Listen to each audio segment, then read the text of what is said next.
are the only two countries that haven't signed the Convention on the Rights of the Child. So we talk a good game, we just don't play a good game. We don't practice what we preach. Let me put this up too, because the issue of the trial of Khalid Sheikh Mohammed was going to be in New York, and Eric Holder was making that a very firm commitment that it was going to be done, and New York was willing to accept the trial there. We have tried terrorists before. We've tried hardened criminals in this country before. This is Eric Holder before and Eric Holder then when he was forced to back down. Let's just listen and get your comment. Today I am announcing that the Department of Justice will pursue prosecution in federal court of the 5 individuals accused of conspiring to commit the 9/11 attacks.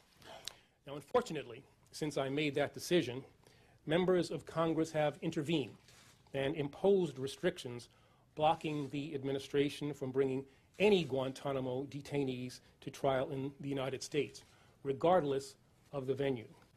Sadly, this case has been marked by needless controversy since the beginning. The prosecution of Khalid Sheikh Mohammed and his co-conspirators should never have been about settling ideological arguments or scoring political points. I feel bad for Eric Holder. I mean, this is a guy who I believe, like you said about President Obama and Guantanamo, I don't think he's comfortable with this decision, but it's the one that was made. Can we have a military tribunal in this instance and have it be a respected process?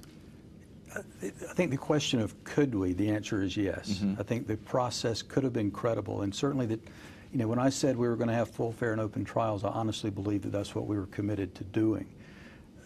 I think the problem is we're 9.5 years since President Bush authorized military commissions, and it's just been a failure. And trying to polish that up and make it look good is going to be a difficult task. Can it be done? It can be done. Are there reforms underway to make this process one that will, you know, if transparent enough, be respected as a fair trial? Well, it's still going to be a second-rate process. I think the problem is where we look hypocritical. If these were American citizens being held by another country, would we tolerate it for Americans? If the Iranians, for instance, were holding 2 Americans, and they said one is going to get the full rights of a citizen, but the other is going to get something that everyone agrees is less, would we agree to that double standard? That's exactly what we're doing here. Let's get you out there in the conversation. If you're calling from overseas, it's 001-202-420-5730. If you're calling from here in the U.S., it's 1-202-420-5665. When I first saw the release of the torture memos, the President said, we're not going to look backward, we're going to look forward. And we had transparency and no accountability. I was troubled. And when these papers have come out and I look at this and I read the New York Times editorial and I go back and I hear the President's words, can we really get over this hump without accountability? I don't think we can. And again, you know, the convention, the torture convention, is an affirmative duty. If there are allegations of torture, there's a duty to investigate and prosecute, not if it's politically expedient or convenient or when you get around to doing it. It's an affirmative obligation. And Secretary Clinton, you've heard her say that for Gaddafi, for instance, he should be prosecuted for torture and for war crimes. But it's another area where we talk a good game, we don't play it. I mean, we've had judges in this country that have made findings that we tortured. I mentioned Susan Crawford, who became the convening authority, and she told Bob Woodward in the Washington Post in January of 2009 that the reason the Mohammed al-Qahtani case didn't go to trial is we tortured al-Qahtani. Yet we're turning a blind eye to it. I mean, looking forward's great, but there's an affirmative duty to hold ourselves to the standard we expect of others. And as a result of that, the evidence was so tainted and so inconsistent internally that the judges have thrown it out every time it's come up, right? That's pretty much right. There have been a number of judges, federal judges and military judges, that have found that we tortured detainees, and we're ignoring our obligation to do anything about it. Let's go to UK for a call. Caller? Yes, hello. I have a question actually to your guest. Mm-hmm. I found at the time of Prophet Muhammad, the prison before have been converted into school education, and the price for detainee release were to teach child of the people how to read and write Arabic language, and that would take matter of weeks, not months. And my question is, when the people will be released and for what price? Thank you. The folks who are in, what are they going to be released? Can they be released? I think clearly there's a group that have been cleared for release. I mean, in some cases, there are people in prison at Guantanamo whose only offense is being Yemeni. They've been cleared for release or transfer. They just happen to be a citizen of a country that we don't trust to supervise them. There is concern. I mean, the Saudis had a program of re-education and reintroducing people into society. And I think as the data has shown, there have been some people released from Guantanamo that have returned to the battlefield. But if you look at, the U.S. prison system isn't perfect either. I mean, there's a recidivism rate here. It's never going to be an exact science. It's not going to be perfect. But again, the question is, would we tolerate this if these were American citizens being held by another country? And what does it say? Yeah, I mean, the standard that it sets, I used to argue that we set a high standard and now we've lowered the bar. We have. I mean, low bar justice is not an American principle. Yeah. We've always been the ideal. Let's go to Mississippi for a call. Caller? Hello? Yes. Yeah. The question I have concerns how do you work your way around the doctrine of the fruit of the forbidden tree. After all, you tortured a lot of these people, and so you shouldn't be able to use the evidence.